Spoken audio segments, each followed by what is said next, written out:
যাদের জিনের বা জাদুর সমস্যা আছে তারা কি মাগরিব নামাজের পরে রাস্তায় বা মাঠে হাঁটতে যেতে পারবে? যাদের জিনের সমস্যা আছে বা জাদুর সমস্যা আছে, জাদুর সমস্যার সাথে সম্পৃক্ত না, জিনের সমস্যাটা বেশি।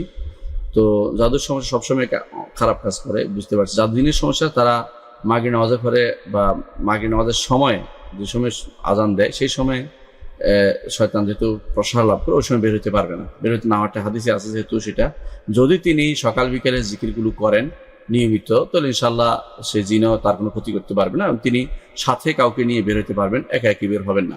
সাথে কাউকে নিয়ে বের হবে, একা একই বের হবেন না, কারণ সাথে অনেকে থাকলে জিনরা সাধারণত সেখানে আর কোনো ক্ষতি করতে পারে না। এই জন্য রাসূলুল্লাহ সাল্লাল্লাহু আলাইহি ওয়াসাল্লাম বলেছেন, আর রাকিবু শয়তান, একা একই সফরকারীকে শয়তান, কারণ যে কোনো সময় তাকে জিনেরা বিভ্রান্ত করতে পারে।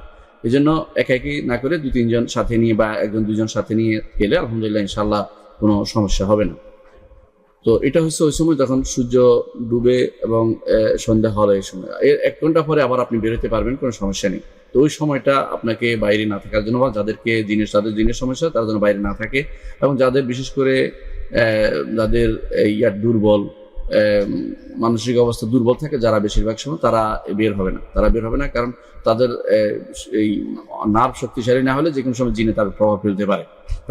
আর যারা শক্তিশালী আছে, যাদের কোনো শক্তিশালী তো অন্তর শক্তিশালী, মন শক্তিশালী এবং অত্যন্ত তার কোনো কিছুর উপর কোনো কিছু দেখলে তার দ্রুত প্রভাব পড়ে না, তাদের উপর সাধারণত জিনদের আসর করে জিনটা কিছু করতে পারে না। আর জাদুর সমস্যার বিষয়টি হচ্ছে, জাদুর সমস্যা আসলে এটা সব সময় কাজ করে, মানে কেউ যদি জাদু করে, সেটার জন্য আপনি সকাল বিকাল আজকারগুলো করবেন, প্রতি সালাতের পরে আজকারগুলো পড়বেন এবং আপনি সূরা বাকারা পড়বেন, সেটাই যথেষ্ট ইনশাআল্লাহ। সেটার সাথে সূর্য বা মাগরিবের নামাজের সময়ের এই হাদিসটি সেটার সাথে প্রযোজ্য নয়। আশা করি বুঝছেন।